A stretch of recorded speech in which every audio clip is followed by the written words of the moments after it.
Welcome to another of our Arden Wood Presents webinars. I'm John Mitchell and I serve as Executive Director and CEO of Arden Wood here in San Francisco. Thank you for joining us today. Our topic is estate planning, and it relates to all of us.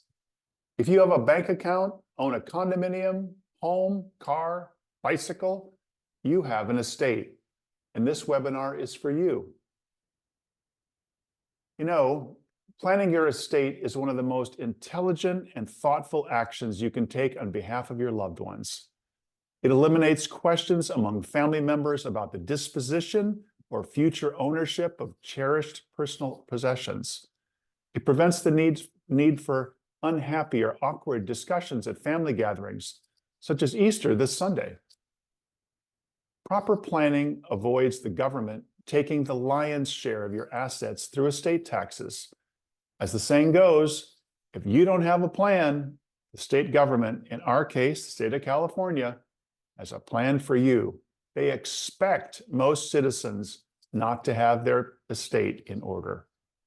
In fact, did you know that more than 50% of the population does not have a plan or a will or a trust? Astonishing, isn't it? Who wouldn't prefer to leave their estate to their loved ones and the causes and the charities of their own choosing? It does take time to think about how you would like your estate, small or large, to be distributed.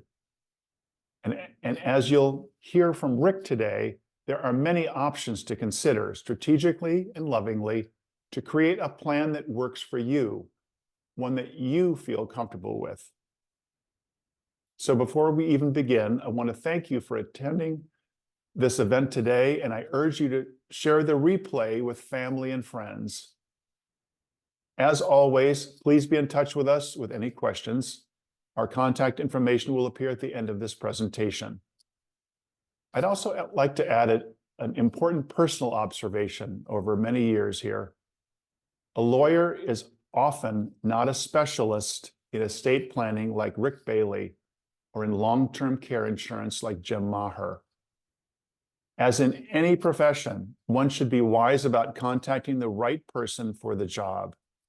I've seen many instances in which the donor's attorney did not have the experience or expertise to understand the nuances of more sophisticated estate planning. And in so doing, they discourage their clients from availing themselves of the best options. In the case of your estate, you want the right professionals who will make all the difference. Finally, the content shared today is only informational and is not intended to be legal advice. A replay of this presentation will be available on our website, ardenwood.org, under the Event Replays section by tomorrow. And now, let me introduce Rick Bailey and Jim Maher.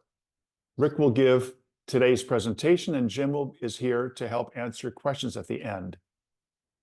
Rick Bailey is the founder and chairman of CAMUS and is one of the most highly renowned estate planners in the United States.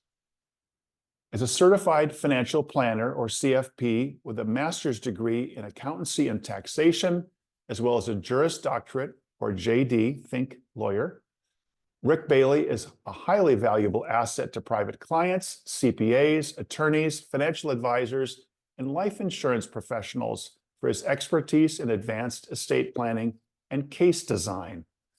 Jim Maher is a certified senior advisor and also a broker consultant specializing in Medicare. He's a certified long-term care insurance strategist as well. Jim has talked to literally thousands of Christian Scientists since our first Medicare webinar a few years ago, answering innumerable questions about Medicare, long-term care insurance, and estate planning. He's been a tremendous blessing to our field. And from what he's told me, he has loved meeting and working with all of you. Jim will come on after Rick's presentation. And finally, as we begin, let me remind you once again that you can submit questions using the Q&A button or icon at the bottom of your Zoom screen. So please join me now in welcoming Rick Bailey. Rick, it's all yours. All right, thanks, John. I'll start the PowerPoint slide here so we have this to go through. As we talk estate planning, and I think John did a great job introducing it, estate planning can do so much for us. And I think it's under, I think over the years that I've practiced and helped people, I've understood most people really don't have a good understanding of what estate planning can do for them, because it's such I would almost say a generic topic, but such an important topic for all of us to understand. When you look at estate planning is based on your goals. This cannot be a cookie cutter experience unless you're just like everybody else with the same goals and objectives. You're not going to get the same result from a cookie cutter planning. So we want to start out, and anytime I work with a new client, I want to make sure I understand what are their goals, what are their objectives, what are they trying to understand and accomplish. So when you start coming through, understand the first place in any plan is planning for you. We've got to make sure that we understand what we're doing for you and take care of you. Then we branch out from there. If you look at estate planning and think about this, most people just think estate planning is I'm going to do some documents. And it really doesn't matter what those documents say, because they're just boilerplate, estate planning documents. You can go down to any office store and pick up a packet and do your plan. Now, good luck. That might work, it might not work, but it comes down to this. It's more than just the documents. It's what those documents can do for you. And it takes a lot of thought and planning. Take your time and make sure you do it right, so that you understand this is what you're trying to accomplish, not accomplishing what somebody else is telling you should do. Once you have your plan, the documents or the memorialization of that plan, now you know what it's going to do. The other way I like looking at the estate planning, think of this as an umbrella over all of your planning.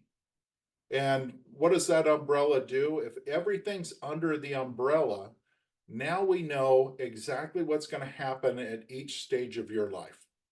If there's something not under the umbrella, we got a problem.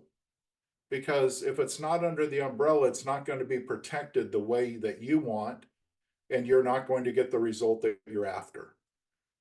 So let's look at what is a properly designed estate plan.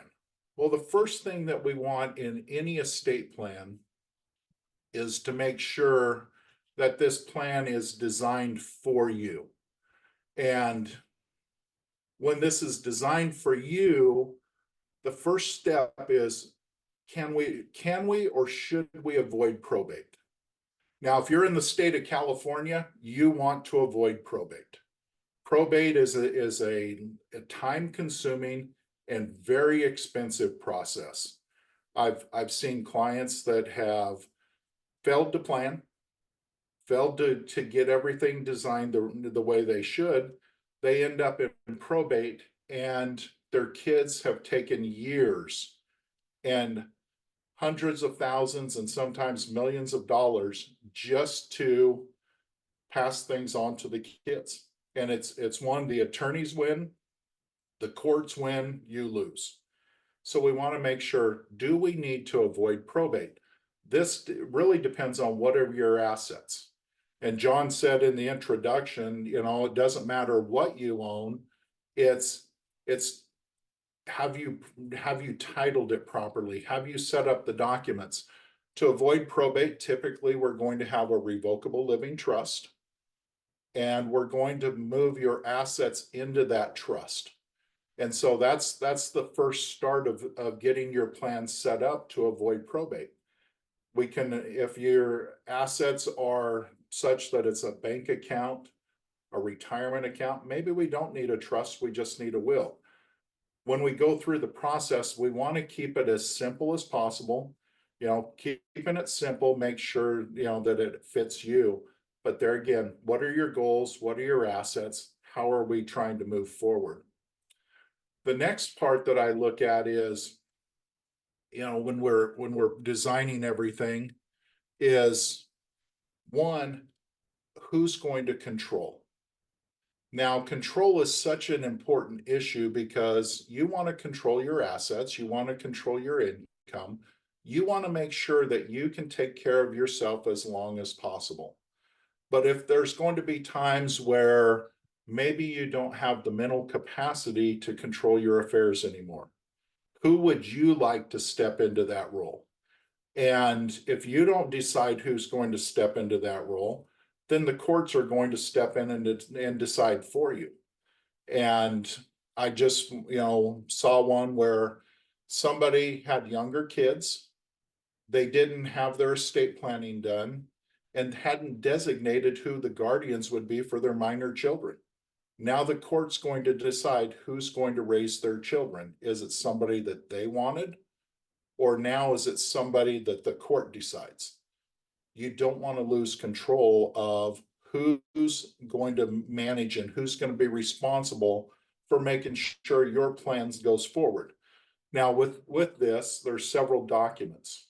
The trust, if we have assets in the trust, the trustee, it's going to be you while you can manage your affairs, but now you're going to decide who the successor trustees will be.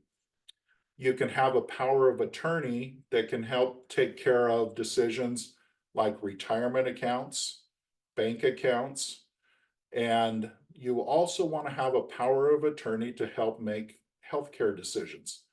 Think of this: if you're not in a position to make decisions regarding your healthcare, wouldn't you like to designate somebody that you trust to make the decisions that you would probably make? There again, a healthcare power of attorney is the perfect document to take care of that. It's not a large document, but I think the powers of attorney are very, very powerful. Finally, after we've got the probate under control and we've designated who's going to control each piece here, now we start looking at the next piece. What legacy are you going to create? Going forward, what do you want to be remembered for? Is that something that you want to pass on to your family, to your children, to your nieces and nephews? Do you want to create a charitable legacy? What is it that, if you're not there, what do you want to be remembered for? What is it that you're trying to accomplish for those around you that you care about? And that legacy, this is where I think estate planning is misunderstood. There again, and most people look at the estate plan and think it's just the documents. I really think it comes down to legacy. What is it that you can pass on and help those around you that you care about, whether that's individuals, whether that's charities, whatever it is, it's going to be based on your desires. Finally, and John hit on this too, taxes. We all want to reduce our tax bill. And I look at taxes as, a lot of times it's optional. Not that we're not going to cheat, and I'm not talking about that, but it's planning around the tax code, planning to do the things that you want to with your money. And we do that during life with our income tax planning. We do it at death with our estate tax planning. So you start looking at this, there's a lot of taxes out there. And if we plan, that's just more that you're going to be able to do with your money. And there again, the good that you can do and pass on. So if you look at this, it really is, an estate plan takes on such a different connotation when you start focusing on the legacy planning, focus on you and your family, and focusing on the taxes that you can reallocate. Now, when I get into the planning, the first step is to get a plan in place, understand your goals, and make sure we have the documents that are going to, take us through to where you want. The next step is allocating your resources. Now, when I talk about resources, I'm talking about your assets and income. This could be business interests, it can be retirement accounts, it could be investment accounts, bank accounts, whatever you have, we know we have limited resources. Now, what we do with those resources are going to be based on your goals. So we want to make sure that we account for in our planning how these resources are going to be used. What I like, and I'm very visual. When I get visual, I start looking at this and thinking, how would I break things up? And I think at this point, we want to categorize your assets. When I look at categorizing your assets, I'm looking at how are you going to use them?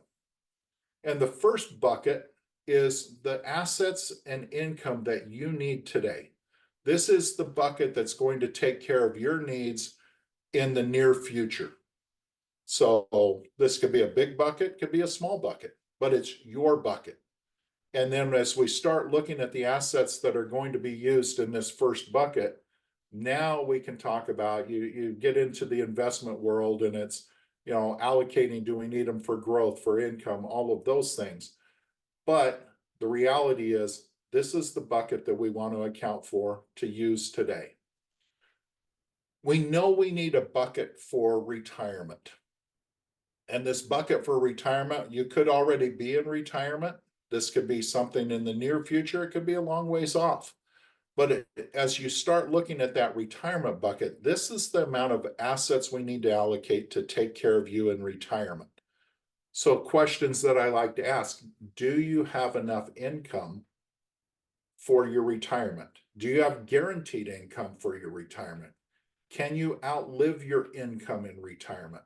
As we start looking at this, we need to make sure that we're accounting for the spending habits, the goals, the objectives that you have in retirement.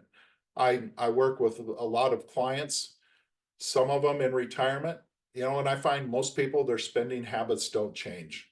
After so many years, it's ingrained, but they want to do a little bit more. Maybe they want to golf, maybe want to travel, maybe they want to go see the family more. Whatever it is, we just want to make sure that we're accounting for that as part of that bucket. One of the other ones, and we'll have Jim Maher on in another presentation talking about long-term care. With long-term care, we don't ever envision that being part of our retirement years, but it's something that we have to plan for. So we want to make sure as part of this bucket, we're accounting for that long-term care need and making sure that we've allocated the right amount of resources to this bucket.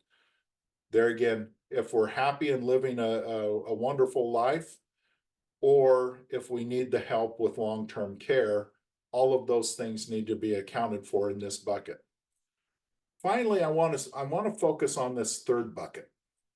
This third bucket is the bucket that is going to go to others. And when I talk about others, that could be family, friends, that could be charities that you care about. Now, why do I say this bucket's going to others? Well, if you think about bucket one, that's taking care of you today and to getting you to those retirement years. Bucket two is to handle everything in your retirement years. So if we've accounted for all of that, whatever's left, even if it's $1, that means it's going to somebody else.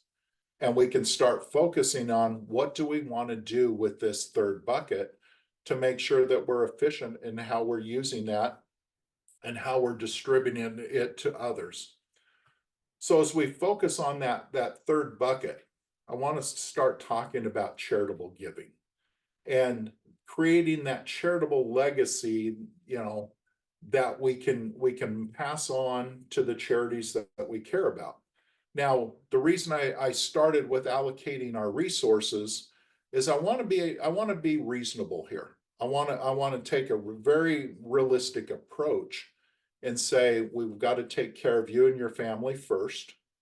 We've got to make sure that we are taking care of, what we need for the future, but also now start expanding your understanding of what charitable giving can mean for you now and in the future, because it's something that we can give at different points in our life.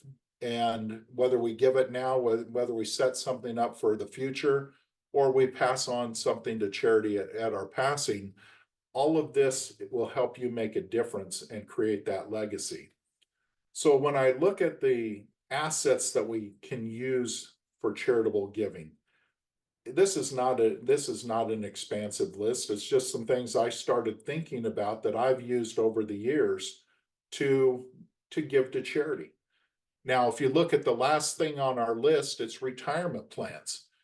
Most people don't think about this as an asset that they can give to charity. And I want to talk about that. So as we start looking at the charitable giving, I want to look at a bunch of different scenarios because they all take on a different aspect. Some of these are strategies where we're going to give the money away today and be done. Others, it might be that we give it away and it creates income back to you to live on. Or it may be something that you pass on the charitable gift when you pass away.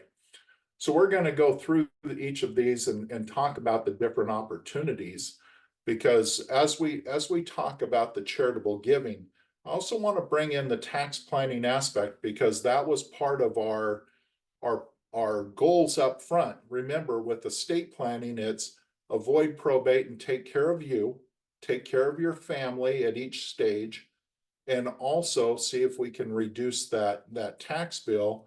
And a lot of times we can reduce our taxes by increasing our charitable giving. But as you think about this, what we're trying to do here is create an opportunity for you to give away what you want to give to charity, and at the same time improve the situation that you have. With direct gifts, and I start with direct gifts because it's simple. Simple, because we take you as the client. This can be an individual, could be a couple, doesn't matter. You have a charity that you want to benefit. This is a charity that you see the good that they're doing, and you want to help them increase what they can do. If you look at that, it's very simple. You're going to transfer property to them. That can be cash, that could be stocks, it could be a bank, something out of your bank account. Whatever it is, you're just going to transfer property to the charity. And we know that creates an income tax deduction. There again, very simple, very straightforward. And there again, why would I do this now? One, I care about the charity. Two, I want the tax deduction. Three, really, I want to see that charitable legacy of what good can that charity do with the money I give them now. As we look at some of the other opportunities, this is where I think we start, getting, some of it is a little bit more complex. But there again, when we get into complex gifting, I may use the word complex gifting. We simplify it for you. Yes, it might be some more additional forms, additional hoops we have to jump through. But there again, we want to keep it simple for you. With a qualified charitable distribution, what this allows you to do is give part of your IRA away today, and part of the IRA that you might not, that you're saying you don't need. Remember, you've now moved it from bucket 2 to bucket 3.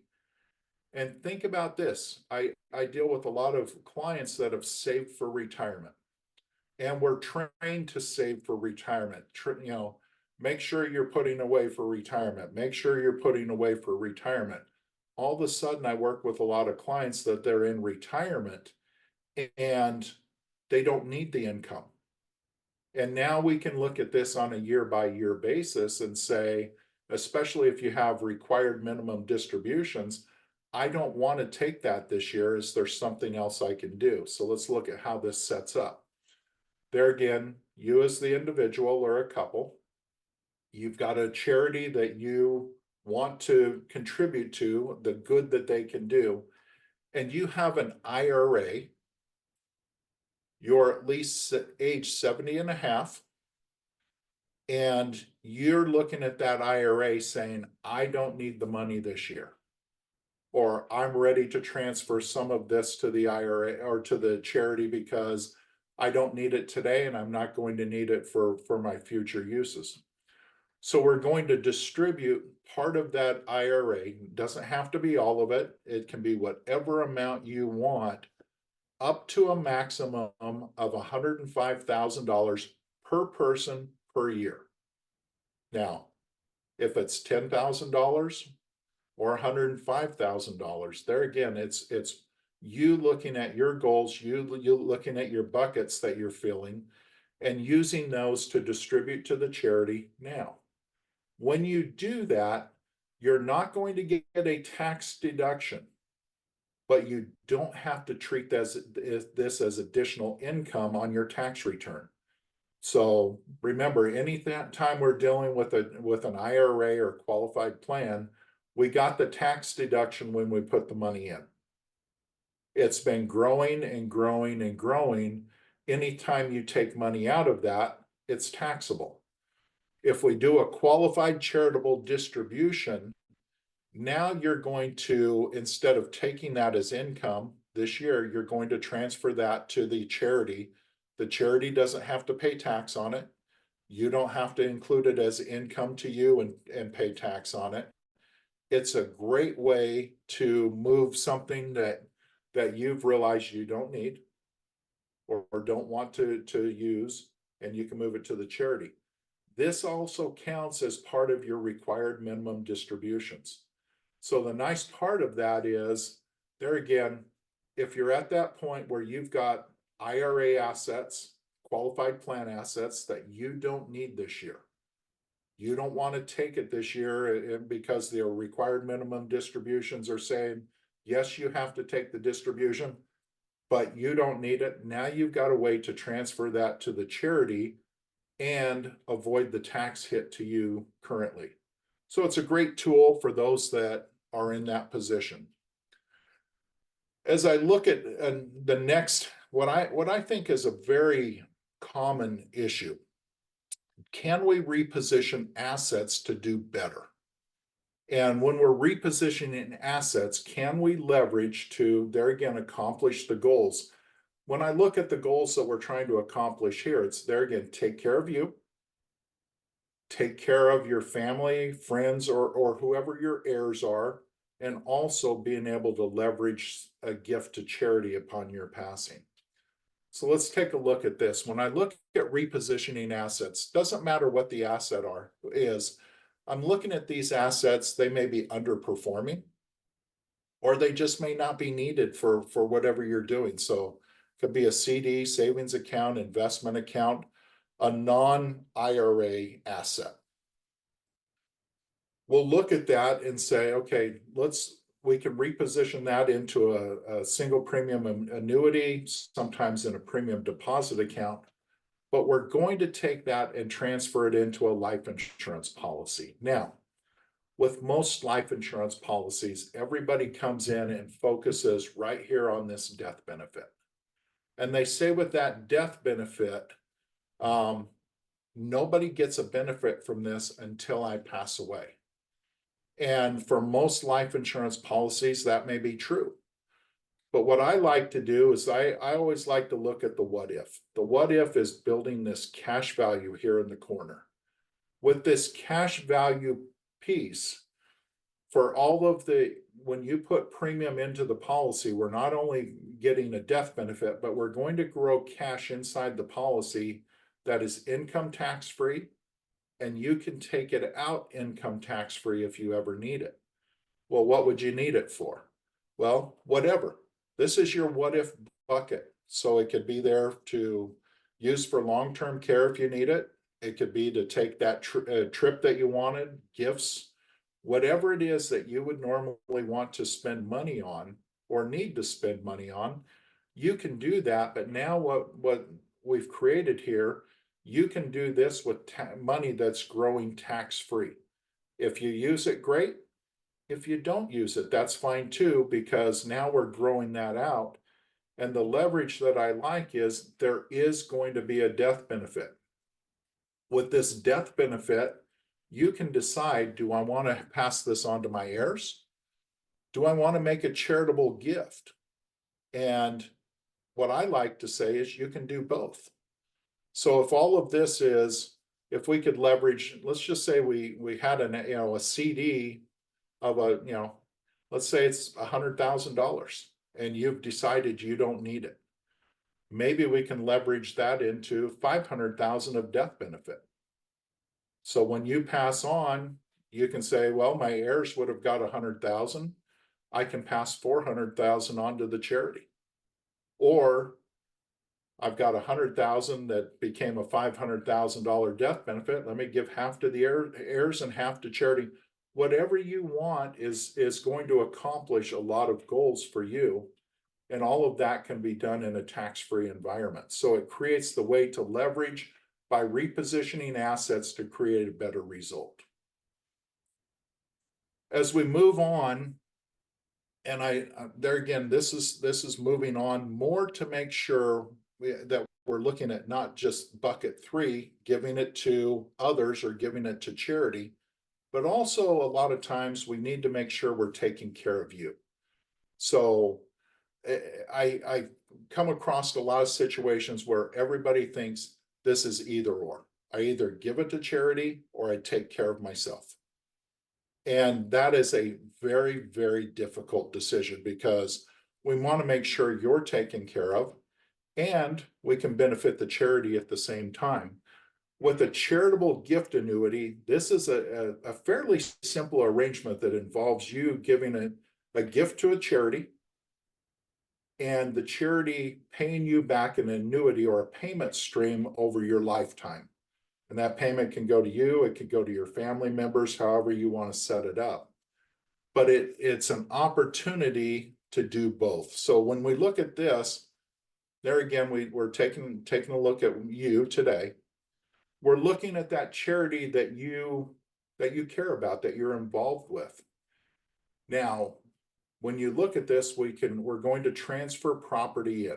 Now, this property can be cash, could be publicly traded securities, it could be, come through the qualified charitable deduction, using the IRA. It can be any asset you want that the charity is willing to take. And once we transfer that property in, well, of course, that's going to generate a charitable deduction to you to offset your taxes. And this is great because remember, as we're doing your planning, we want to reduce what's going to Uncle Sam. And a lot of times I look at it, we're giving more to charity and we're reducing your tax bill. It becomes a win-win situation for everybody. Once that is transferred over, now the charity manages that property. So let's say it was a piece of real estate, an apartment complex. Well, that apartment complex, you're just at that point in life. Yes, it's been a great income for your family. It's been a great investment tool. And you're just to the point in life where you just don't want to manage a property or fix toilets anymore. You transfer that to the charity. Now the charity can either continue to manage that property or they could sell the property. If the charity sells it, they get to do it tax-free because they're a tax-free entity. They can now use some of that money to move forward on their charitable purposes, do the good that they're doing. But now, remember, part of this is to take care of you. So what the charity does is pays back a set percentage, an annuity stream each year for either a set number of years, the rest of your life. If a spouses, it can be a joint life. But now that's going to pay back to you that money that you need in those retirement years. And then when you pass on, that annuity stream will stop, but it creates that opportunity to really do a lot of good for the charity, do a lot of good now for them to be doing those charitable purposes. But we've taken care of you by creating that income that you might need in those retirement years. There again, a win-win scenario for everybody. As we look at other types of planning now we get a little bit more complex, but not a lot more complex. Charitable remainder trust. When I look at charitable remainder trust, they're a great tool to take care of the the tax planning now, generate income to you during your lifetime or joint lifetime, and also be able to pass on a large benefit to a charity upon your passing. So when we look at this, there again, husband and wife, spouses, or single, doesn't matter.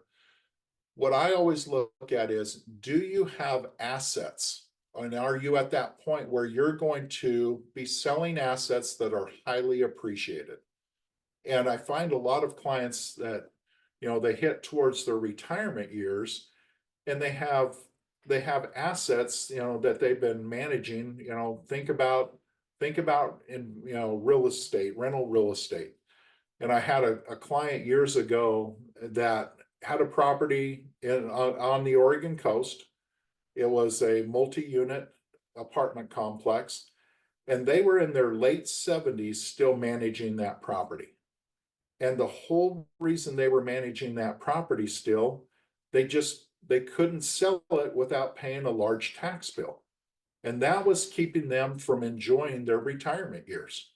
So we looked at and said, let's see if we can solve the problem. Well, step one is you can set up a charitable remainder trust. You're the one deciding the terms of this trust. And there's not a lot of decisions to be made, but they're big decisions. Once we get the trust set up and you can be the trustee of your own trust, part of that will be identifying the charities that you want to benefit. Now, that can be a revocable beneficiary or it can be an irrevocable beneficiary, depending on what you want to do. But the remainder is going to go to a charity that you are tied to. Once we have all that set up, now we're going to transfer the asset to the charitable trust. This can be stock. In this case of my clients, it was an apartment complex, but we're going to transfer that to the charity.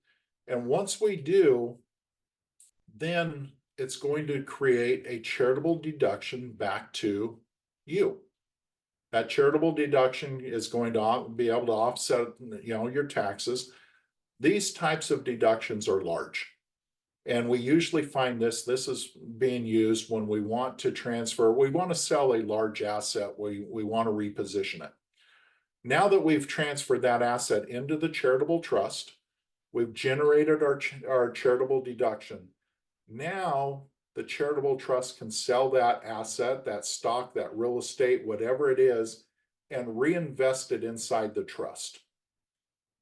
Why would they do that? Well, because what we want to create is an annuity stream back to you. So if you think about this, I've now taken an asset that is not being sold because of a big tax problem.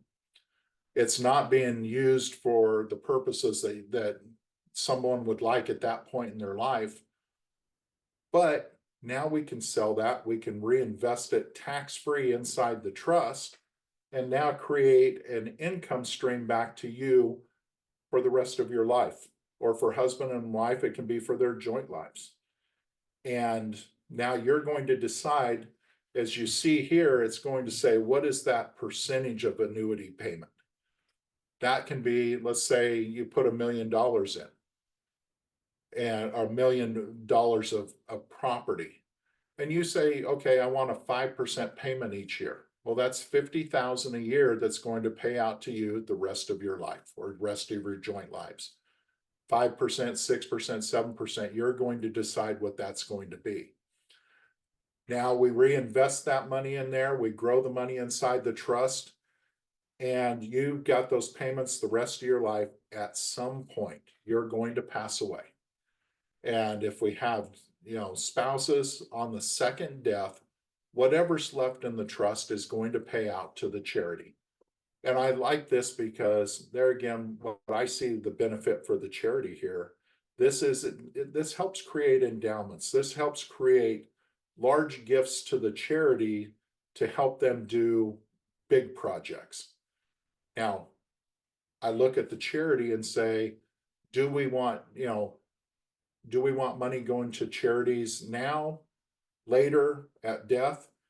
The beauty is the charity will take, can use the money anytime they get it. and they would like to see money coming in at all phases. But it's one where we're trying to create opportunities to the charity to help them now, but at the same time, meeting your goals and objectives as part of your estate planning.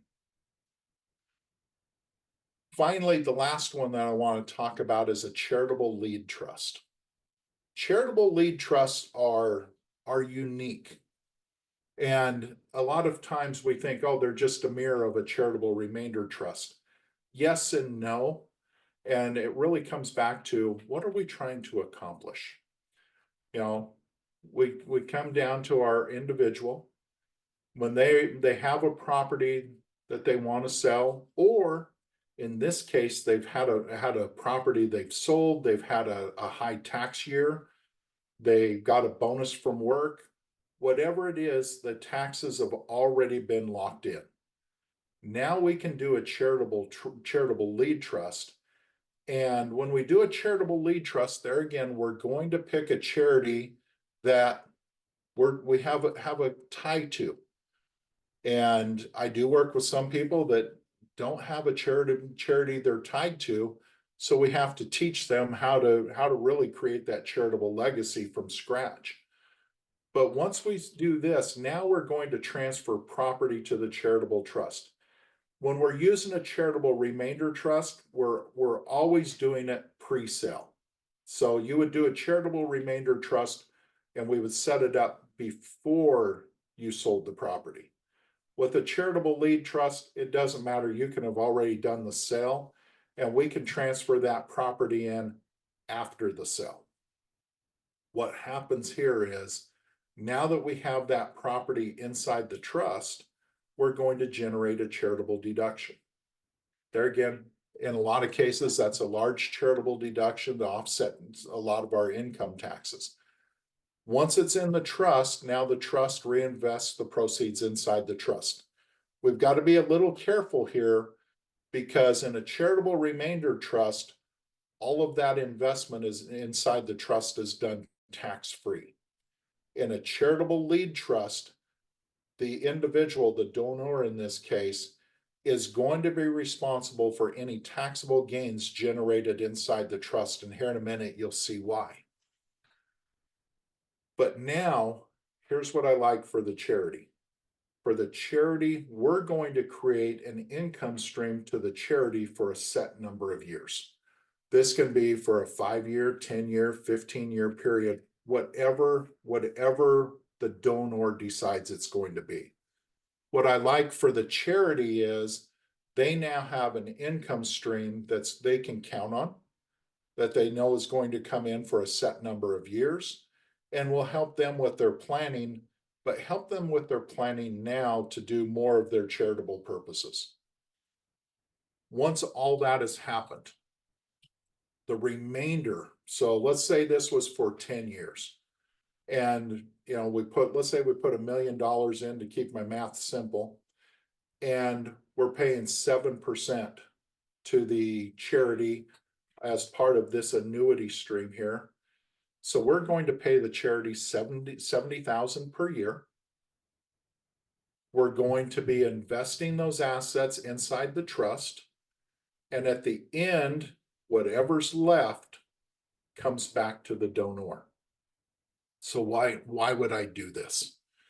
Well, one, when I see a lot of clients, they typically have charitable desires. They want to do charitable planning now. But more of what I see is this is a little bit more tax driven too. That they have created they've already generated a taxable problem. They've got a bonus from work. They got stock options that paid out. They sold a business. They sold a piece of real estate. They sold part of their stock portfolio, and they get to the end of December and realize, I don't want to pay the taxes. So we can set up the charitable lead trust and generate that tax deduction to offset the gains that have already happened. Then the other part of this is now, and this is where I think a lot of clients that I work with really do appreciate this.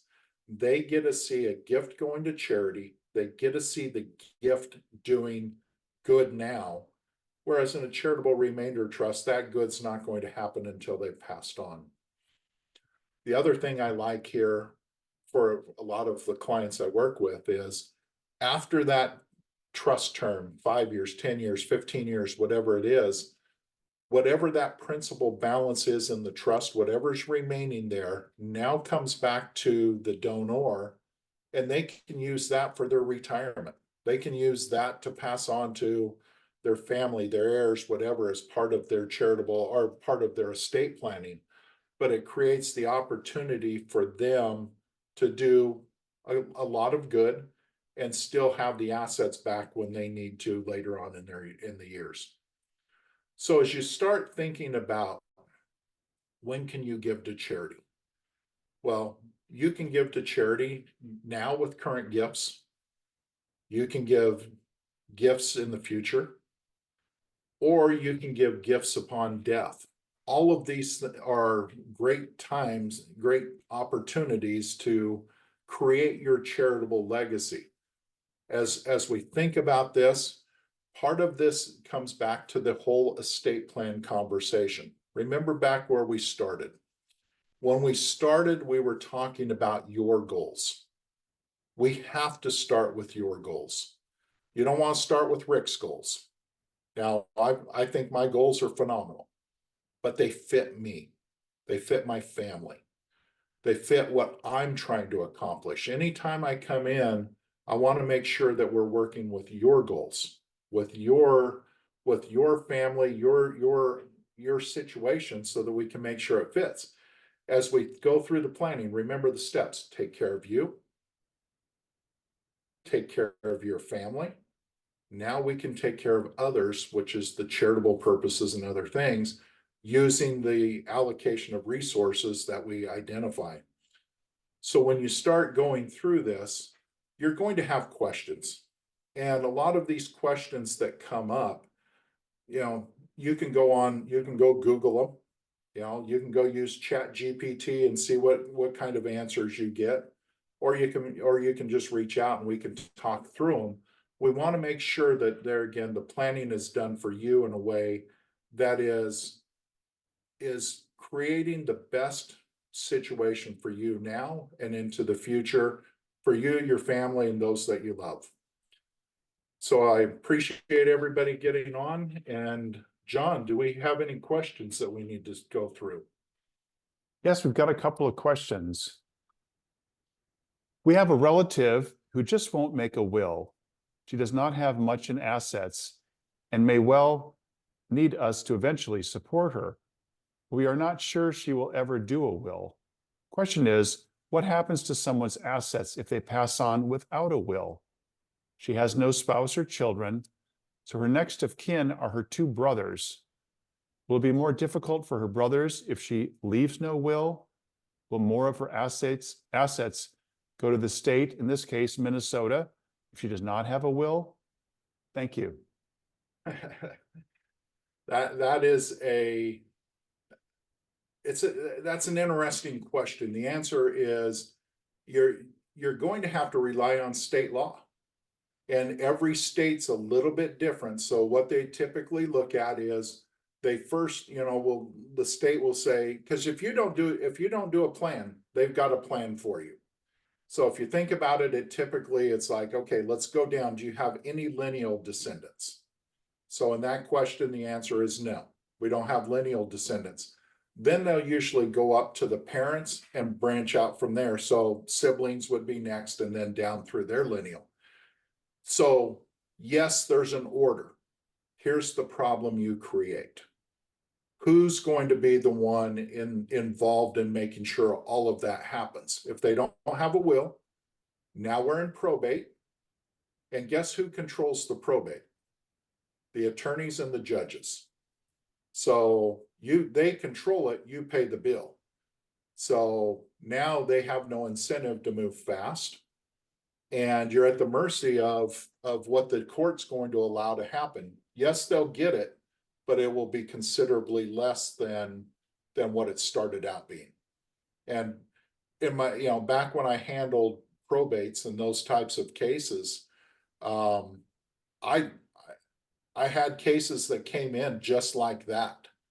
And there was nobody to control the expenses, but more than likely, more of it, we had to do a lot more work, so we were billing a lot more hours. Now, if you're in a state like Minnesota, probate isn't going to be as bad. If you're in California, that probate right there would probably be 3 years, potentially, before anything would pay out to the family. Now, the rest of that answer that I would say is if she doesn't have a lot of money, I would look at, okay, she doesn't want to sign a will. And if she just, is in a situation where she just will not sign a will. Now I look at the assets. Where are the assets? If it's in the bank, if she's got a bank account, retirement accounts, no real estate. If it's just accounts, then maybe she would be okay going to the bank and do a transfer on death account payment. So that would say when somebody passes away, whoever the named beneficiaries will get that bank account. That avoids probate. Retirement accounts, beneficiary designations avoid probate. So if we can do a beneficiary designation, then we may not have to do a probate, but I would say that's one we would want to understand what assets they have. If there's no real estate, we may be able to, I would say, create a back door that wouldn't require the will. And probate, I think you said earlier, Rick, is public. So all this information is out there for public viewing. Yeah. Yeah, it's in public viewing. And there again, most of us want to be private. And I am shocked. I just had a family member that passed away not too long ago. And within a day of that obituary going in the newspaper, we counted it up, there were 10 calls of people trying to get that money, trying to, sell something, trying to, basically scam them out of something. Not that it wasn't legitimate, but a lot of them were just, I would say, slimy. So if you can keep it private, it's, there again, it's for most people, it's a horrible, thing that's happened. It's an emotional thing that's happened. Now we don't want to have to deal with all of the people that are reading obituaries at that point either. That happened to me in my family with a loved one that passed. It was weird. We got these letters in the mail. It's like, who is this person? What, making all these. It was bizarre. Here's next question is, I purchased a tech stock years ago. I really don't want to sell it because of capital gains effects. Would that be a good thing to use for a charitable gift annuity? Yes. That would be good for a charitable gift annuity. That would be good for a charitable remainder trust. Both of those are really, I would look at both options and see which one's the best fit. But that's absolutely the perfect situation for either of those. I have a little experience with charitable gift annuities, and they are a dream because you can designate a beneficiary. It could be yourself or your spouse, or a loved one. In this case, the person had a housekeeper for many years. And so she wanted to make sure that housekeeper was taken care of after she had gone on. It was a very loving thing to do, and it was a great plan, and everybody won, as you said. And then her name was Sunny. At Sunny's passing, that it would go to the charity. So it was really a sweet thing and a huge provision for this one who had served her for many years. I just want to mention too, we've got our newsletter, Heart to Heart. There's someone that stays at Arden Wood from time to time, and he's been coming and going, and it's always fun to see him. And he mentioned that he was out here to take care of an estate situation with his brother, who did not leave a will. And we're going to be writing that up in this spring Heart to Heart that will be coming out in June, and to see what's it like when things don't go right, and all of the extra work and effort by not having a plan is quite something. Next question, How early in life should someone start estate planning? What would be the first few steps to take? I would start early. I just, in fact, I was on a call a little bit earlier today. Younger family, they've got 5 young kids, and not they don't have a large estate. But if you think about the estate planning, it's designating control. It's designating who's going to do something. So let's take a horrible situation. Mom and dad get in a car accident. Now who takes care of the kids?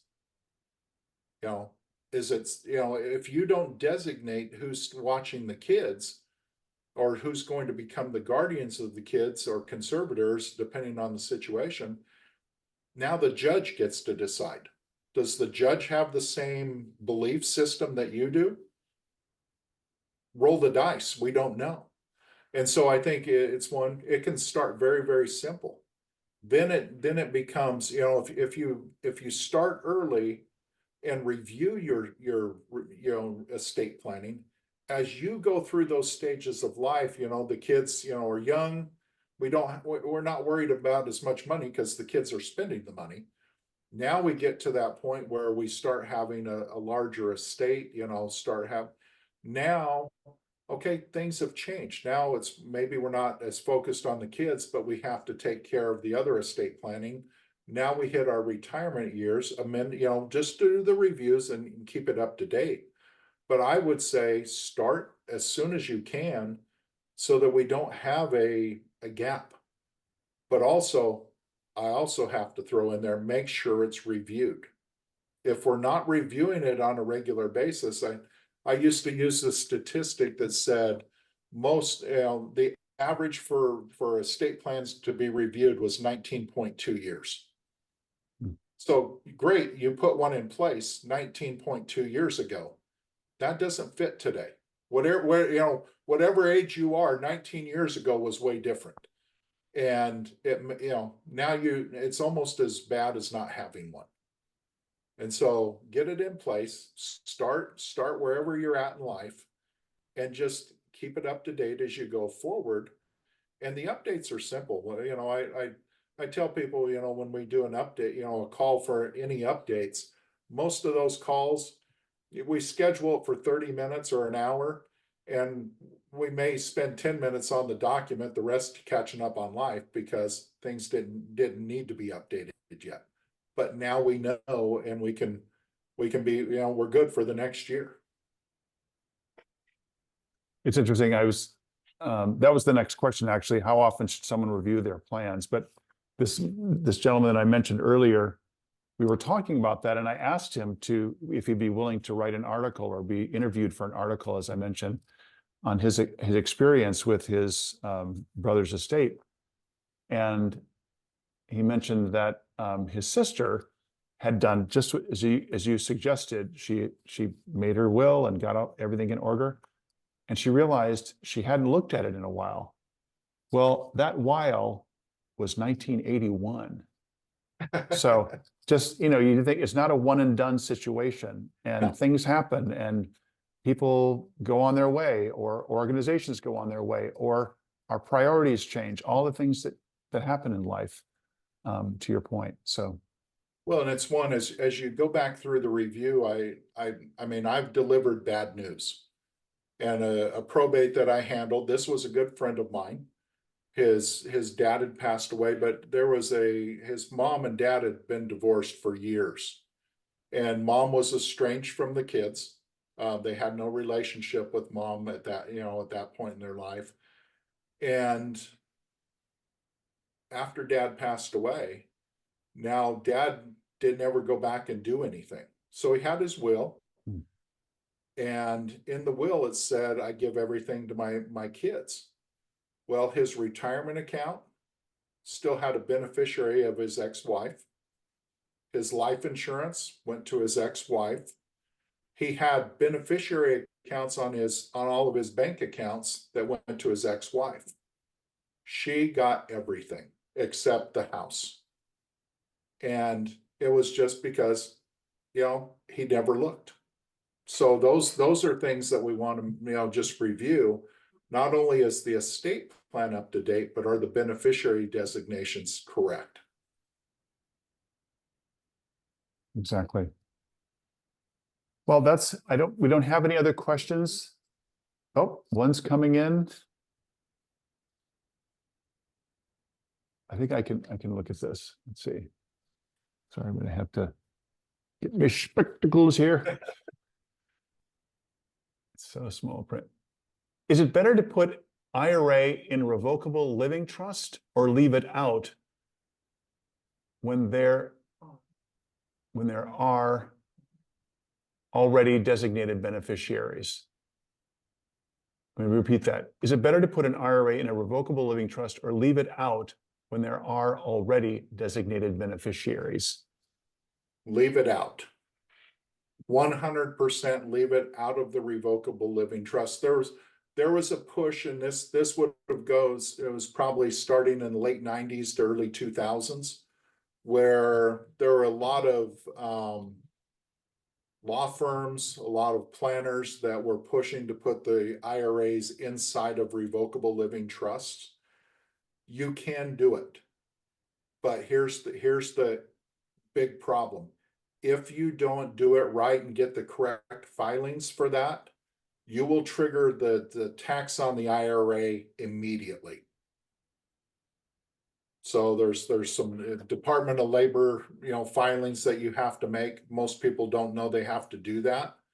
And so now think about all that deferred tax, you're going to trigger it in 1 year by mistake.